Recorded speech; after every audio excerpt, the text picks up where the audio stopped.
오늘은 어느 현장 주목했습니까? 네, 윤석열 검찰총장에게 내려진 정직 2개월의 징계 처분, 이를 일시적으로 멈추는 게 과연 정당한지에 대한 법원의 판단 조금 전 시작됐습니다. 이 현장 분위기 보다 생생하게 전달해드리기 위해 오늘 아침 법원 다녀왔습니다. 영상 보시고 설명 이어가겠습니다. 네.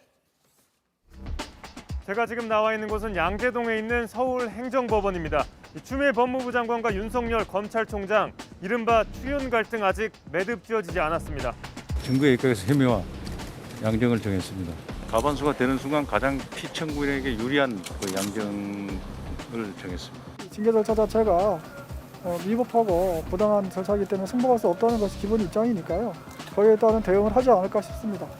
윤 총장은 정직 2개월 처분을 받아들이지 못하겠다며 집행정지를 신청했습니다. 그리고 이에 대한 법원의 판단, 잠시 후 시작되는 겁니다. 어떤 결정이 내려지든 한쪽은 회복하기 어려운 타격 입을 수밖에 없습니다. 큰 파장 예상되는 만큼 장외 기싸움도 뜨겁습니다. 그리고 법원 앞에는 이른 아침부터 취재진들 모이기 시작했습니다.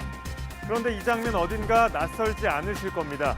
지난달에도 윤 총장 직무배제 결정이 내려지자 곧바로 집행정지 신청을 했습니다.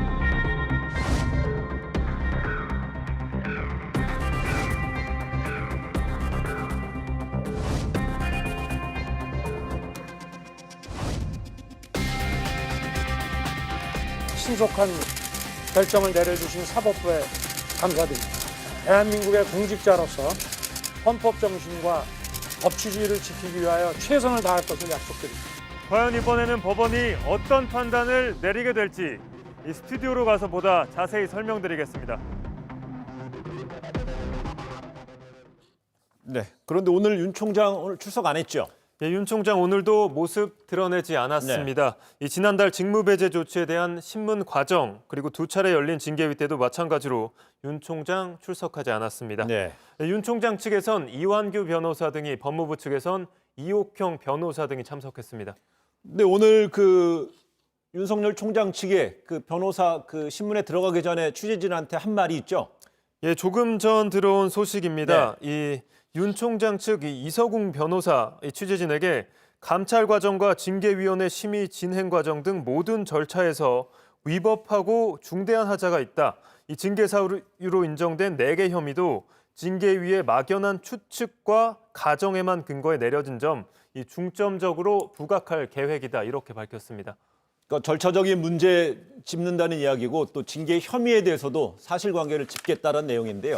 그러면 차관이 오늘 그 집행정지 신문에 대해서 쟁점 짚어볼 텐데 먼저 가장 중요하게 언급되는 것이 회복할 수 없는 손해 여부예요. 이 정직 2개월이라는 징계가요. 그렇죠? 네, 이 부분 지난달 있었던 윤 총장 직무배제 조치에 대한 이 집행정지 신문에서도 큰 쟁점이었습니다. 이 당시 신문을 마치고 나온 윤 총장 측과 법무부 측의 입장, 일단 차례로 들어보겠습니다. 이 사건의 경우에는 검찰청장으로서의 직무 수행이 국가적으로 굉장히 중대한 사안이지 않습니까? 하루라도 공백 상태에 두는 것은 윤석열 총장 개인적인 그 측면도 있고 국가 전체적으로 검찰의 운영과 관련된 시스템에 관한 문제도 있다. 그래서 검찰의 정치적 중립성이나 독립성과 관련된 큰 공익적 손해를 감안해야 한다는 점. 회복할 수 없는 손해에 관하여서 검찰총장으로서 명예, 법치주의, 검찰의 중립 이런 거대한 담론을 말씀을 하시는데 집행정지 사건에서 이 손해라고 하는 것은 이러한 추상적인 손해가 아니고 개인의 구체적인 손해입니다. 그래서 회복할 수 없는 손해가 없다고 할 것입니다. 급여는 정상적으로 모두 지급되고 직무 권한만이 폐지되는 것입니다. 네, 당시 재판부는 검찰총장의 직무를 정지시키는 건 사실상 해임과 다름없는 중징계라고 판단했습니다. 그러면서 직무배제 조치 효력을 일시 중단하는 결정 내린 겁니다. 이 논리가 이번 재판에도 그대로 적용될 수 있을지가 이 핵심 관전 포인트 중 하나로 꼽힙니다.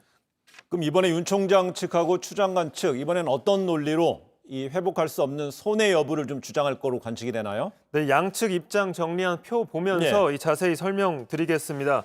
우선 윤 총장 측 이 검찰총장이 자리를 비우게 된다면 이 월성 1호기 조기 폐쇄 의혹 사건 등 굵직한 사건 수사에 큰 차질 빚어질 수밖에 없다고 주장할 것으로 보입니다. 그리고 이것이 국가의 긴급하고 회복할 수 없는 손해로 이어질 수밖에 없다. 이런 논리 펼칠 것으로 보입니다.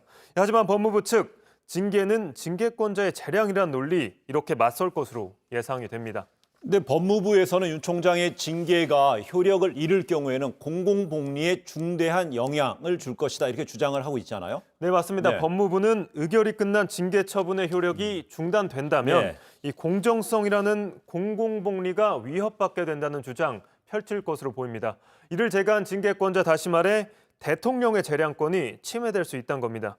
이에 대해 윤 총장 측은 지난 1일 재판부가 내린 집행정지 결정 다시 인용하며 이 혼란스러운 검찰 상황이 곧 공공복리를 훼손한다 이런 논리 펼칠 것으로 예상됩니다. 대통령이 제가한 그 총장에 대한 징계가 이런 어떤 행정법원에서 가처분해서 인용이 된다면 그 행정부 불안이라든지 이런 공공복리적인 측면이 훼손될 것이다 이런 얘기군요.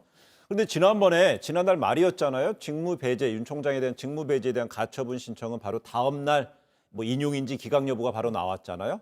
이번엔 언제쯤 나올 거로 지금 법조계에서 보고 있습니까? 일단 주요 사건의 경우 이 법원 속도감 있게 결론을 내왔죠. 때문에 이르면 오늘 늦어도 이번 주 안에 결론 날 것으로 보입니다. 네.